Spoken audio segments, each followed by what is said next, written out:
noche.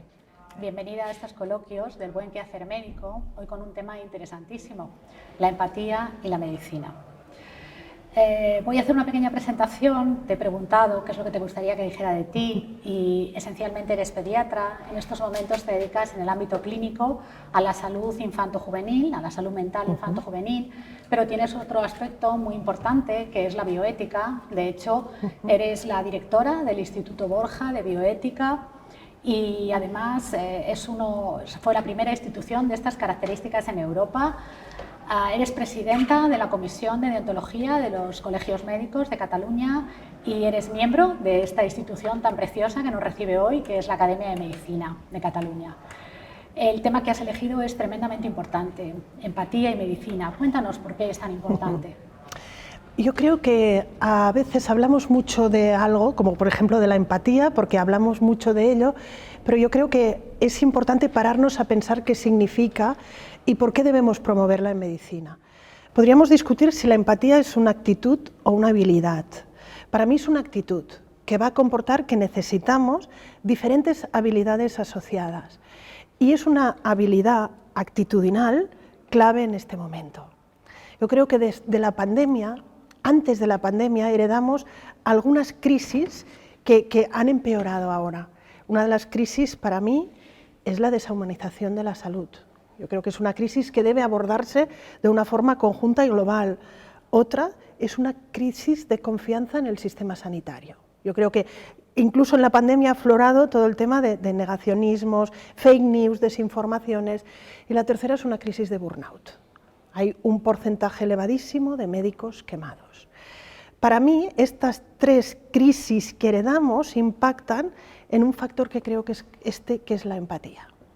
Y no es que sea la solución, pero será parte de la solución, porque en un sistema sanitario mucho más complejo, entender a las personas que atendemos, entender sus valores, preferencias, sus emociones y saberles dar respuesta va a ser fundamental.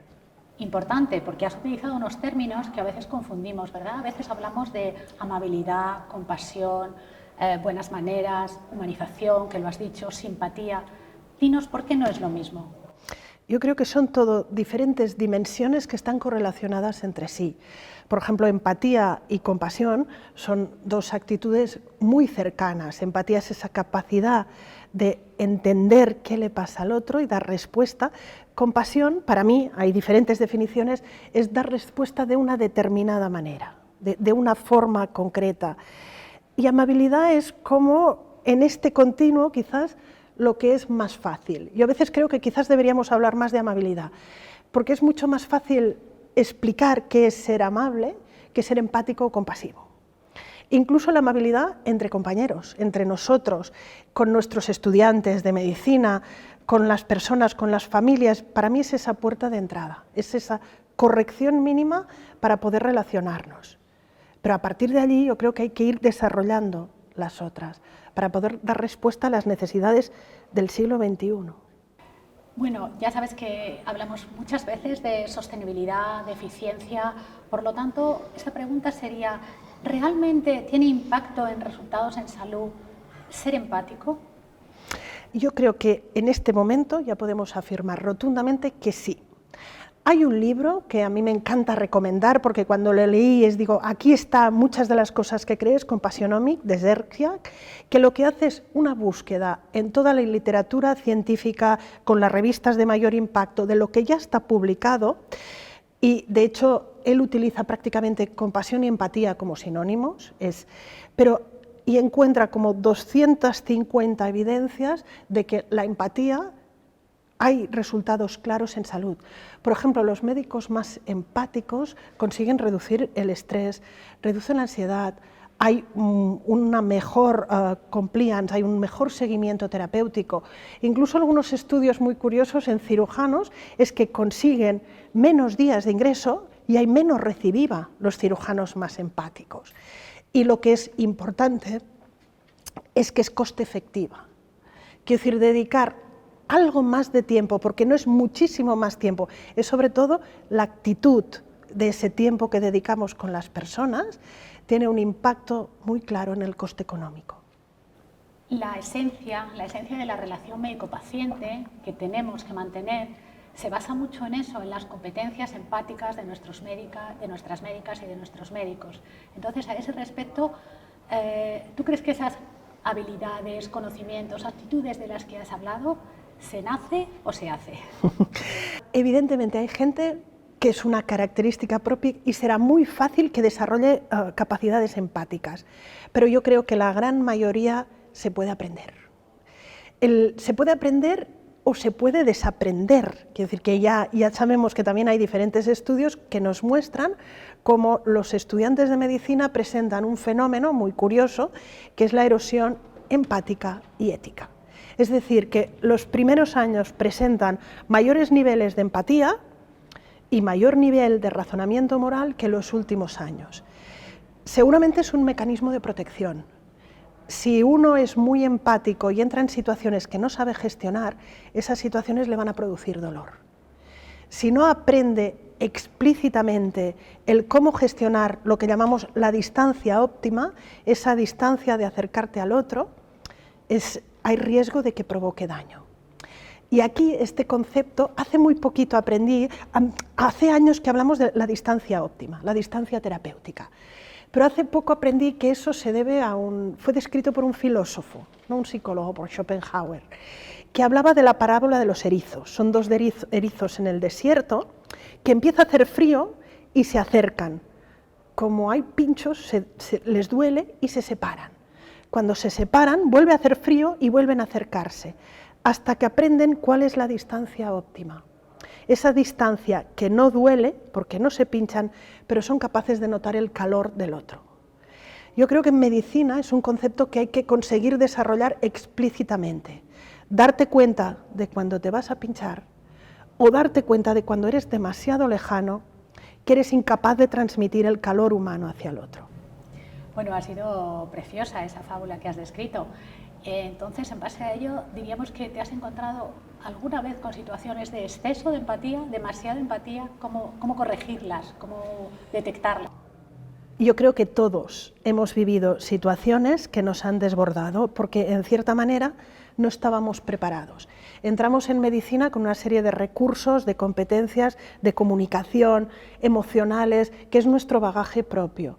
Pero si no hacemos todo un ajuste, vamos a intentar gestionar situaciones muy complejas y de alto impacto emocional con aquello que traemos de casa.